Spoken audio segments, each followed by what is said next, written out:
pour développer une culture interne favorable à l'innovation, leadership partagé et souplesse organisationnelle. Avec Philippe Mast. Pourquoi les entreprises parlent de plus en plus de la nécessité d'innover? Alors, à mon avis, les entreprises parlent de plus en plus de la nécessité d'innover pour 3 raisons.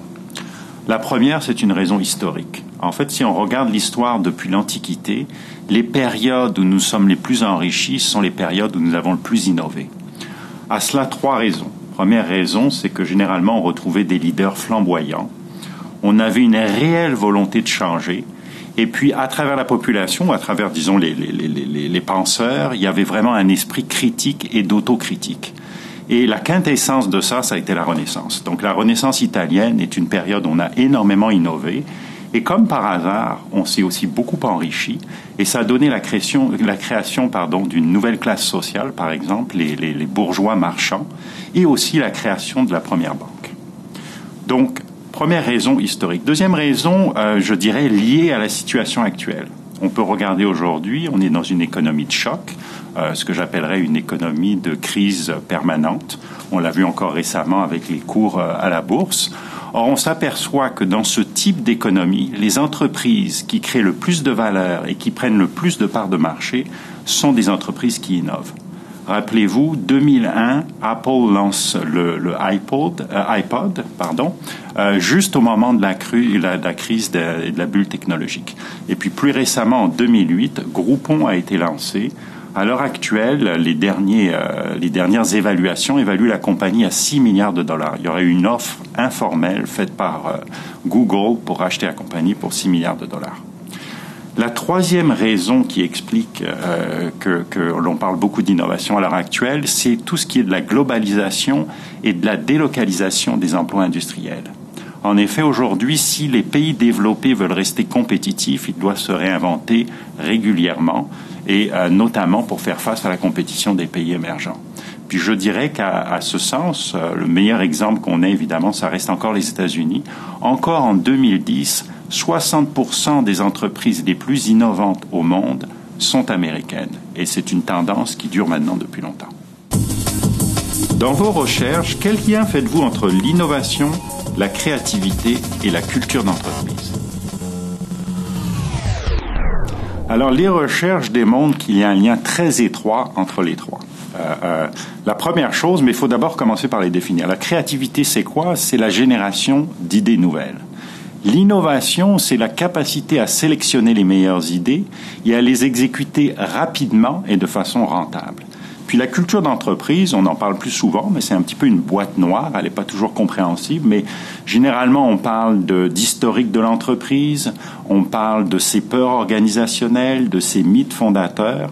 En résumé, c'est la façon de travailler au sein de l'organisation. Or, cette façon de travailler au sein de l'entreprise a un impact majeur sur la capacité de l'organisation à créer ou à innover. Une culture qui favorise la créativité et l'innovation, généralement, c'est une culture qui est à la fois une culture d'ouverture, une culture d'appropriation, puis une culture de changement. Alors, qu'est-ce que j'entends par une culture d'ouverture? Une culture d'ouverture, c'est une culture où, d'une part, l'entreprise est ouverte et écoute ce qui se passe sur le marché. Les employés sont conscients qu'il se passe des choses à l'extérieur de l'organisation, se les approprient et sont aussi au courant de tout ce qui se passe au sein de l'organisation, même dans les différents départements. Culture d'ouverture, c'est aussi une culture de communication transparente. Ça veut dire qu'on peut tout se dire au sein de l'organisation, à travers l'ensemble de la hiérarchie, même partager les idées les plus folles. Puis enfin, culture d'ouverture, c'est une culture du risque. C'est-à-dire que, comme employé, je dois être capable de prendre des risques, je dois être capable de me tromper, je dois recevoir un feedback constructif lors de mes erreurs. Et je pense qu'à cet effet, Thomas Edison avait une bonne phrase. Il disait je n'ai jamais échoué, j'ai simplement trouvé 1000 nouvelles façons qu'il ne fallait pas faire. Culture d'ouverture. La deuxième chose, c'est une culture d'appropriation. Pourquoi? Parce que quand on parle d'innovation, il faut évidemment exécuter rapidement, ce qui ne peut se faire que si on s'approprie les dossiers rapidement. ces appropriés, ça veut dire s'impliquer personnellement au moment de la sélection des meilleures idées. Ça veut dire rapidement prendre la gestion de projets novateurs, même si ce n'est pas notre idée qui a été retenue. Puis en troisième, c'est faire preuve de résilience en cas de résistance. En effet, de nombreux projets créent des résistances, il y a de nombreux échecs, il faut être capable de passer à travers, de rebondir et puis d'aller de l'avant. Troisième point, une culture de changement. Une culture de changement, ça veut dire quoi? Ça veut dire d'abord une culture de flexibilité, ça veut dire une culture d'improvisation. Il y a des choses qui vont pas se faire comme on le souhaitait ou comme on le pensait. Il faut que l'entreprise soit capable de réagir rapidement. Ça veut dire une culture aussi de changement perpétuel. On ne peut pas laisser des paradigmes se mettre en place. Et puis toujours cette volonté de confronter l'échec, mais surtout de garder un enthousiasme par rapport aux erreurs, puisqu'on sait qu'il y aura de nombreuses erreurs qui vont être faites tout au long du parcours. Alors c'est intéressant de voir qu'il n'y a généralement pas d'innovation, même si vous allez recruter les plus grands talents du monde, les plus grands chercheurs, même si vous avez des processus d'innovation très forts, il n'y a pas d'innovation sans une culture très riche. Et puis je prendrai cet exemple, le CERN, qui est le Centre de recherche et d'études en études atomiques. Et comment ils ont conçu leur projet? Ils ont fait un projet de recherche qui a coûté 1 milliard d'euros au niveau d'instruments de calcul de particules. Et le projet a été mené sans aucune hiérarchie, a fait appel à des professeurs issus d'une vingtaine de pays différents. Et la seule règle qu'ils avaient, c'était de se décider entre eux sur quelle était la meilleure idée. Le pouvoir du gestionnaire n'était jamais un pouvoir décisionnel. Et enfin, il y avait certaines règles assez simples, mais que tout le monde s'engageait à respecter absolument, comme par exemple être à l'heure au moment des rencontres. Pour faciliter la mise en œuvre d'une culture d'innovation, quelles sont les meilleures stratégies à suivre? Alors, pour faciliter la mise en œuvre d'une culture d'innovation, les meilleures stratégies à suivre sont les suivantes. D'une part, communiquer, d'autre part, adhérer et enfin, maîtriser. Alors, communiquer, c'est communiquer surtout sa mission. La mission de l'entreprise, c'est son métier. Pour innover, il faut avoir une passion de chercher. Si on ne communique pas une mission dans laquelle on reflète cette passion et on reflète le souhait d'innover, imaginez à la fois les actionnaires, les employés, les différents partenaires, comment est-ce que vous faites pour les mobiliser autour de votre projet? Je crois qu'à l'heure actuelle, beaucoup d'entreprises souhaitent innover et pourtant l'innovation n'apparaît pas dans leur mission. Au contraire, si vous prenez l'exemple de Tata, par exemple, qui a créé la voiture la moins chère au monde pour moins de $3 000, la Nano en 2009, Tata, dans sa mission, explique clairement « Ma mission, c'est de proposer des produits et services innovateurs ». Si on regarde Amazon, qui est sorti comme une des entreprises les plus innovantes récemment, clairement, dans leur mission est statuée et disent « Nous allons proposer des services innovateurs en utilisant des technologies existantes ». Donc, vous voyez, si vous voulez que les gens comprennent que votre métier, c'est d'être en avant de la parade, il faut le communiquer. A contrario, quand on parle de vision, c'est-à-dire quand on parle de se projeter à 2-3 ans, comme je le disais précédemment, vu qu'on est dans des cycles économiques chaotiques, c'est très difficile. Au contraire, la vision doit rester dynamique et non pas statique.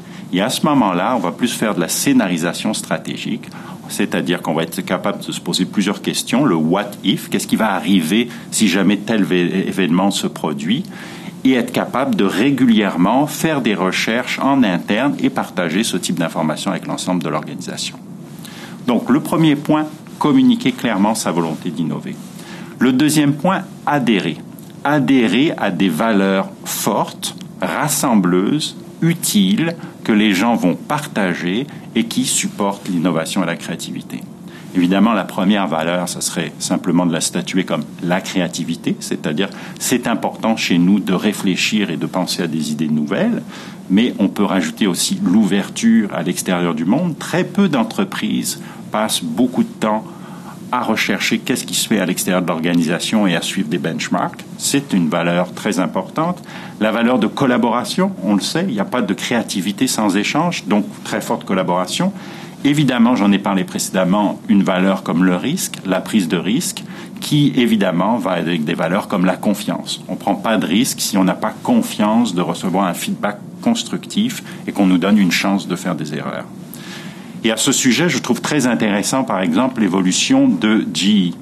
GE a été le champion de la productivité depuis les années 90.